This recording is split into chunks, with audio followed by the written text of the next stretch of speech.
வணக்கம் மக்களே, இனிய காலை வணக்கம். எங்கள் வீட்டில் ஒரு ஆலமரச் செடி தானாக முளைச்சி இவ்வளோ பெரிய செடியாக இருக்குது. ஆலமரத்தில் இவ்வளோ பெனிஃபிட்ஸ் இருக்குதுன்னு எல்லாருக்கும் தெரியும். ஆனால் இது வீட்டில் வச்சு வளர்க்குற ஒரு மரமாக இல்லை. ஏன்னா எங்கள் வீடே சின்னது தான். இதை வச்சு மெயின்டைன் பண்ணுற அளவுக்கு எனக்கு வசதி பத்தலை.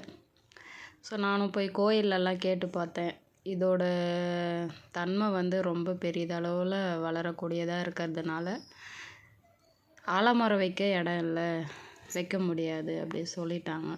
ஸோ எனக்கு என்ன பண்ணுறதுன்னே தெரியல. இந்த ஆலை இலையை பார்க்கும்போது எனக்கு எங்கள் பாட்டி ஞாபகம் தான் வருது. இந்த இலையை வச்சு இந்த தச்சு இலைன்னு சொல்லி அப்போல்லாம் விற்பாங்க. ஸோ எங்கள் பாட்டி அது செய்வாங்க, வீட்டுக்காக தான் செய்வாங்க. எனக்கு அந்த மெமரிஸ்லாம் ஞாபகம் வந்துடுச்சு. இலலாம் பாருங்கள் எவ்வளோ பெருசு பெருசாக இருக்குன்ட்டு. ஸோ இந்த மரம் என்ன ஆக போகுது, என்ன பண்ண போகிறேன்னு எனக்கே தெரியல.